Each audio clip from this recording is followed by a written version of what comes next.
அனுப்ப பெற்றோர்களே, உங்க பிள்ளைங்களை வீட்டுல உட்காந்துக்கிட்டு கரைச்சி கொட்டிக்கிட்டு இருக்கிற பதிலுக்கு, பிள்ளைங்களை திட்டிக்கிட்டு இருக்கிற பதிலுக்கு, ஏன் நீ படிக்கல, ஏன் உன்னால ரிசல்ட் எடுக்க முடியல, அதெல்லாம் விடுங்க.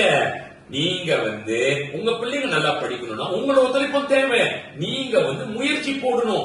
நீங்க நல்ல ஆசிரியர்களை தேடணும். உதாரணம் ரக்கான் டியூஷன் சென்டர் எங்களை கால் பண்ணுங்க, எங்களை நாடுங்க. பாருங்க, தச்சானியோட அம்மா அப்பா அவங்க அவங்க பிள்ளைக்கு சாக்ரிஃபைஸ் பண்றதுக்கு ரெடியா இருந்திருக்காங்க.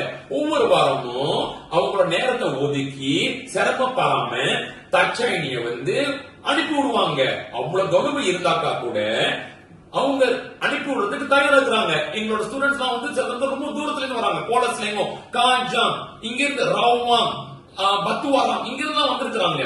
சோ ஈவன் சாம்பான் மலாக்கல்ல கூட டிராவல் பண்றாங்க எவ்ரி வீக்கெண்ட். சோ தொலைவுல இருந்து வரும்போது அவங்க சாக்ரிஃபைஸ், பெற்றோர்கள் நீங்க உங்க பிள்ளைங்களுக்கு இது நீங்க சாக்ரிஃபைஸ் பண்ண வேண்டியது. ஏன்னா இந்த உலகத்துக்கு உங்க பிள்ளைங்க நீங்க கொண்டு வந்துட்டீங்க. அவங்க உங்களோட பொறுப்பு, அவங்க உங்களோட கடமை. அவங்களுக்கு நீங்க விலை மதிக்க முடியாத ஒரு பொக்கேஷன் நீங்க விட்டு போறீங்கன்னா அது நிச்சயமாக படிப்பு. ஏன்னா உங்க பிள்ளைங்களுக்கு நல்ல படிப்பு நீங்க கொடுத்தீங்கன்னா அவங்க அவங்களோட எதிர்காலத்தை அமைச்சு அவங்களுக்கு எப்படி பண்ணுவாங்க அவங்க தெரியும். அப்ப நல்ல ரிசல்ட் எடுத்தாங்கன்னா அடுத்த கட்டம் அவங்க ஒரு பட்டதாரி ஆகலாம், ஒரு டிகிரி முடிச்சிடலாம். அப்புறம் அவங்க தலையெழுத்தே மாறும். இது உங்களோட பொறுப்பு. அப்ப நீங்க தான் சாக்ரிஃபைஸ் பண்ணணும் பெற்றோர்களே. நீங்க பிள்ளைய படி படி படி, ஆனா நீங்க எதுவும் முயற்சி போடாம வீட்லயே பசங்க உட்காந்துக்கிட்டு அப்படியே இருந்தீங்கன்னா சோம்பலா இருந்துட்டு உங்களோட ஆசை பாசத்துக்கு முக்கியத்துவம் கொடுத்துக்கிட்டு அப்படி எப்படி உங்க பிள்ளைங்க படிக்க போறாங்க? நீங்க தானே முயற்சி போடணும் பெற்றோர்களே.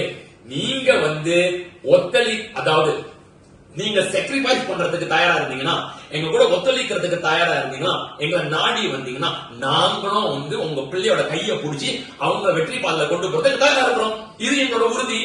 நாங்க உங்களுக்கு எங்க வாக்கு கொடுக்கிறோம்.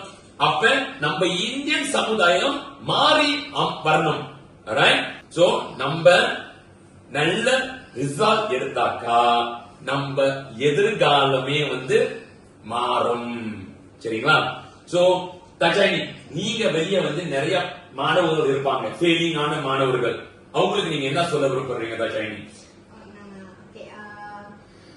என்ன மாதிரி ஆவரேஜ் பிலோ ஆவரேஜான ஸ்டூடெண்ட்ஸ் இருந்தீங்கன்னா, இந்த மாதிரி நீங்க ஃபெயில் பண்ணீங்கன்னா it's not end of life. உங்களுக்கு பிடிச்சது நீங்க சூஸ் பண்ணிக்கலாம். நிறைய இருக்கு, வெளியில நிறைய இருக்கு. நீங்க தேடணும். உங்களுக்கு நீங்க தான் உங்க லைஃப் நீங்க தான் அமைச்சுக்கணும். நாளைக்கு அம்மா அப்பா கூட இருக்க மாட்டாங்கல்ல. அண்ட் தென் நீங்க இப்ப என்ன மாதிரி ரிசல்ட் எடுத்தீங்கன்னா இல்ல ஃபெயில் அந்த மாதிரி எடுத்தீங்கன்னா நிறைய பேர் சொல்லுவாங்க, ஓ நீ எப்படி எடுத்திருக்க, ஓ இப்படி எப்படின்னு. அவங்க எல்லாம் கேட்க கூடாது. ஏன்னா நாளைக்கு அவங்க நம்ம கூட வர மாட்டாங்க கடைசி வரைக்கும். நம்ம தான் நமக்கு நம்ம லைஃப் நம்ம தான் டிட்டர்மின் பண்ணிக்கணும்.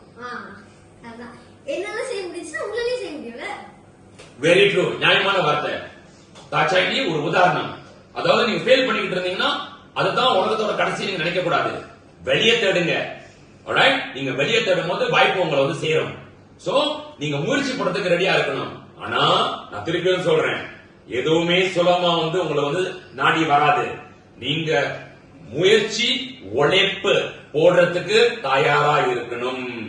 அதனாலதான் இஷ்டப்பட்டு கஷ்டப்படுங்க, கஷ்டம் கஷ்டமாவே தெரியாது.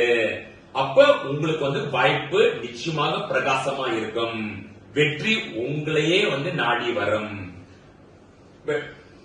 மேடம், ஒரு பெற்றோர்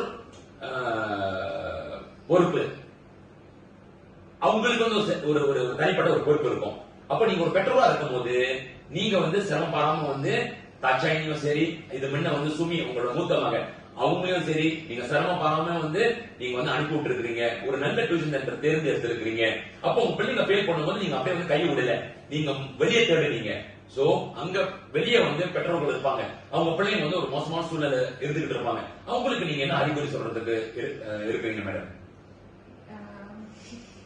பிள்ளைங்க இந்த மாதிரி ரொம்ப லோவா படிக்கிற பிள்ளைங்க புஷ் பண்ணுங்க. அவங்க நல்ல இந்த மாதிரி டியூஷன் சென்டர் இருக்காங்க. நான் கூட இது மின்னரேக்கம் தான் கேட்டேன். இந்த டியூஷன் சென்டர் கஷ்டப்பட்டாலும் பரவாயில்ல படிக்கிட்டு வருவோம், கொண்டாடுவோம். சோ இன்றைக்கு நீங்க அந்த பலனை பார்த்திருக்கிறீங்க. Very good. பாருங்க, ஒரு அம்மாக்கு வேற என்ன சந்தோஷம் வேணும்? நம்ம பிள்ளை நல்ல தேர்ச்சி பட்டோன்னே அவங்களுக்கு நம்ம நல்ல ஒரு எதிர்காலம் அமைச்சு கொடுத்துட்டாக்கா அதுதானே நம்மளுக்கு சந்தோஷம். அப்ப தாச்சாயினிய அவங்க சிரமப்படாம டியூஷன் சென்டருக்கு தேடி ரக்கானுக்கு அனுப்பி விடும் போது அந்த ரிசல்ட் எடுத்துட்டோன்னே அவங்களுக்கு இப்ப வாய்ப்பு அமைஞ்சிருக்கு. அடுத்த கட்டம் வந்து காசு அப்ளை பண்ணி அவங்க மேல் படிப்பை வந்து தொடர்றதுக்கு. அப்ப அவங்களும் வந்து ஹாப்பியா இருக்கிறாங்க. பிகாஸ் தாட்சாயணி வந்து கஷ்டப்படாம மாட்டிக்காம அவங்களோட லைஃப் வந்து அடுத்த கட்டம் போறதுக்கு வாய்ப்பு அமைஞ்சிருக்கு. அவங்க மாட்டிக்கல, அதாவது ஃபெயில் பண்ணல. அப்ப ஒரு சந்தோஷம் அவங்க அம்மாக்கு. இதுதானே ஒரு பிள்ளையா இருக்கும் போது அம்மா அப்பாக்கு வந்து ஒரு பெரிய வந்து ஒரு பரிசு கொடுக்கலாம்.